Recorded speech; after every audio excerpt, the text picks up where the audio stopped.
Hi everyone, welcome to Shukin Science. In this video, I'm going to do a quick summary of the two types of neurotransmitters that can be released by neurons during the process of synaptic transmission. Now, recall from the previous video that regardless of the type of neurotransmitter, both are capable of eliciting a response from the postsynaptic membrane, and they do so by binding to specific proteins on those dendrites.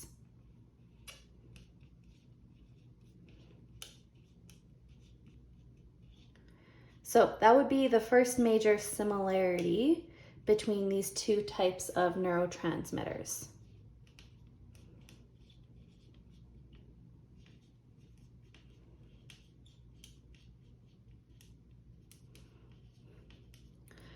All right, that's basically where the similarities end though. Other than the process of releasing the neurotransmitters, the two molecules themselves really don't have all that much in common.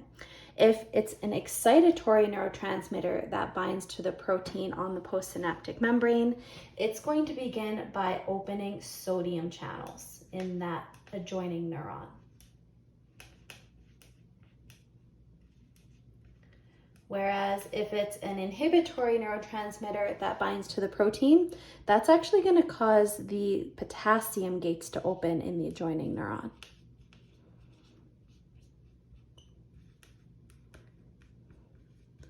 And the fact that they each trigger the opening of different gates is really what sets these two molecules apart. If sodium channels are opened in the adjoining neuron, that's going to cause sodium obviously then to flood into the cell. The adjoining cell is starting to become more positive, and it's going to get closer and closer and closer to that threshold potential.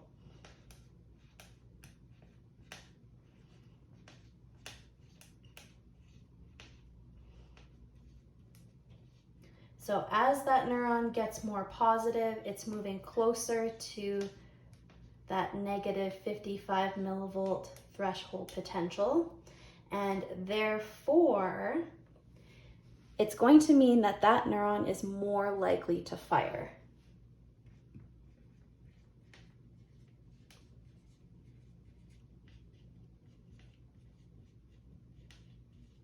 So it increases the likelihood of depolarization or reaching action potential.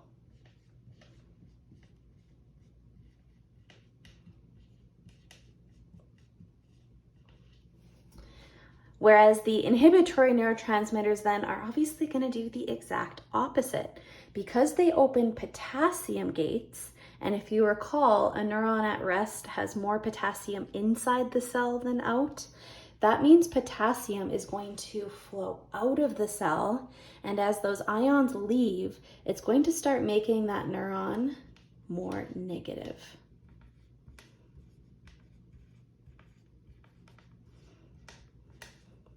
So as it gets negative, it's moving further away from that threshold potential of negative 55 millivolts. Which means it's going to make it a lot less likely to fire.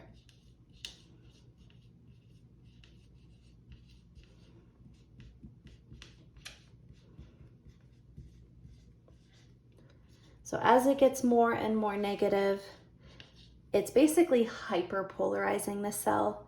It's decreasing its chances of meeting that threshold potential.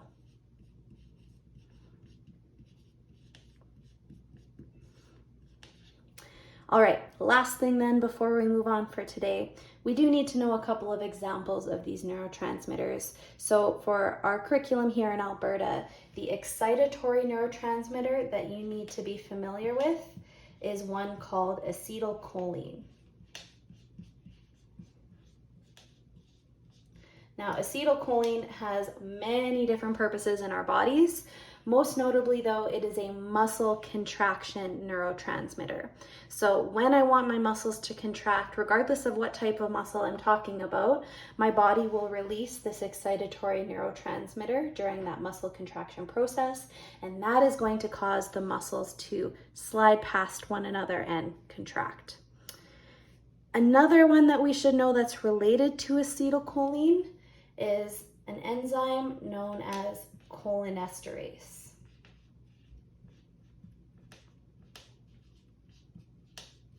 Now, cholinesterase is not a neurotransmitter. It is an enzyme that helps to break acetylcholine down in the synapse. So we don't want our muscles contracting forever. I mean, if our cardiac muscles were in a constant state of contraction, that would probably be a heart attack. And so once acetylcholine has finished binding to its receptor cells, then cholinesterase is released in conjunction with that neurotransmitter, and it breaks it down to stop it from continuously binding to its receptors. So acetylcholine is the excitatory one that we should be familiar with. And the inhibitory neurotransmitter that we should be familiar with in our curriculum is called Gaba. Gaba has a very diverse set of roles, so you actually don't need to know all the things that it does. All you really need to understand is that it is one of the most common inhibitory neurotransmitters our body releases. When it wants to prevent cells from firing or essentially put them to sleep, Gaba is released, and then it's going to trigger all these functions here. And that is it. Those are the two main types of neurotransmitters released into our synapses. Hope that was helpful. Thanks, everyone.